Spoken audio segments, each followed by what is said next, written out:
আজকের গল্পটা দুই যমজ ভাইয়ের মোটো S60 ফিউশন ভার্সেস মোটো S60 স্টাইলাস। তাহলে শুরু করা যাক।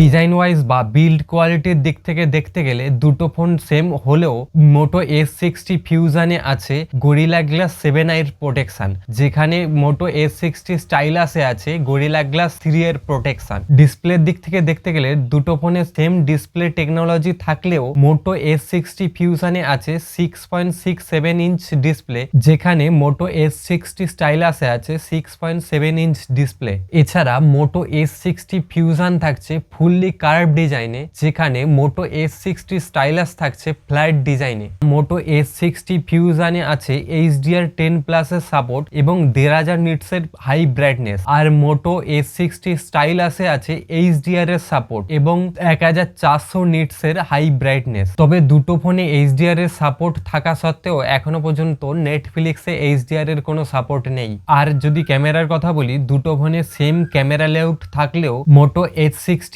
ফিউশনে 240 FPS a slow motion video shoot করা যাবে, যেখানে মোটো S60 স্টাইলাসে 120 FPS slow motion video recording করা যাবে। আর যদি কানেক্টিভিটির কথা বলি, দুটো ফোনে প্রায় সেম হলেও মোটো S60 ফিউশনে আছে 5G নেটওয়ার্কের জন্য 16টা ব্যান্ড, যেখানে মোটো S60 স্টাইলাসে আছে 11টা ব্যান্ড। এছাড়া মোটো S60 ফিউশনে আছে ডুয়াল ব্যান্ড ওয়াইফাই, আর মোটো S60 স্টাইলাসে আছে ট্রাই ব্যান্ড ওয়াইফাই, যেটা 2.4 GHz, 5 GHz এবং 6 GHz এর সাথে কাজ করবে। পারফরমেন্সের দিক থেকে বলতে গেলে মোটো S60 ফিউশনে আছে মিডিয়াটেক ডাইমেনসিটি 7400, যার প্রাইমারি ক্লক স্পিড 2.4 এবং সেকেন্ডারি ক্লক স্পিড 2.0, যেখানে মোটো S60 স্টাইলাসে আছে স্ন্যাপড্রাগন 7 Gen 2, যার প্রাইমারি ক্লক স্পিড 2.4 এবং সেকেন্ডারি ক্লক স্পিড 1.8। এছাড়া মোটো S60 ফিউশন পাওয়া যাবে তিনটে স্টোরেজ ভেরিয়েন্টে, 8/256, 12/256 এবং 12/512 কম্বিনেশনে, যেখানে মোটো S60 স্টাইলাসে থাকছে একটা ভেরিয়েন্ট 8/256।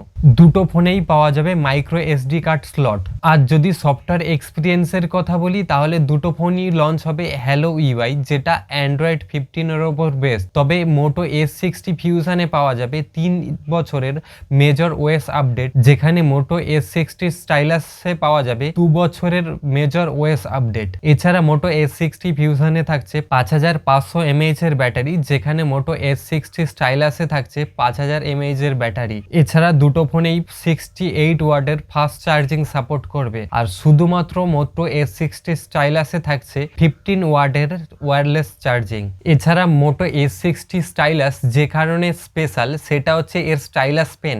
যারা ফোনে ড্রয়িং বা অ্যানিমেশন করতে ভালোবাসে তাদের জন্য এটা খুবই কার্যকর। প্রাইসের দিক থেকে দেখতে গেলে 8/256 যে কম্বিনেশন আছে, দুটো ফোনই প্রায় 23,000 এর কাছাকাছি দামে পাওয়া যাবে। দুটো ফোনই যথেষ্ট ভালো হওয়া সত্ত্বেও যারা হাই পারফরমেন্স বা গেমিং করতে চায় তাদের জন্য এই ফোনটা রেকমেন্ড না। তবে যারা ডেলি লাইফ ইউজ বা নর্মাল গেমিং এর জন্য ব্যবহার করতে যায় তাদের জন্য যথেষ্ট। ওকে, তাহলে এখন প্রশ্ন আসছে কোনটা বেটার বা কোনটা নেওয়া উচিত। যদি পারফরমেন্সের দিক থেকে দেখি, তাহলে মোটো S60 ফিউশন বেটার, কারণ এতে বেটার ক্লক স্পিড আছে এবং বেটার সফটওয়্যার আপডেট পাওয়া যাবে, যেখানে মোটো S60 স্টাইলাসে মাত্র দুটো মেজর OS আপডেট পাওয়া যাবে, যেটা আমার মতে যুক্তিযুক্ত না। তবে যদি কারো আপডেট পলিসি নিয়ে কোনো সমস্যা না থাকে, তাহলে যারা অ্যানিমেশন করতে চায় বা ফোনে ড্রয়িং করতে চায় তাদের জন্য মোটো S60 স্টাইলাস বেটার। এছাড়া মোটো S60 ফিউশন থাকছে ফুললি কার্ভ ডিজাইনের, যেটা দেখতে ভালো লাগলেও প্রোটেক্ট করা মুশকিল।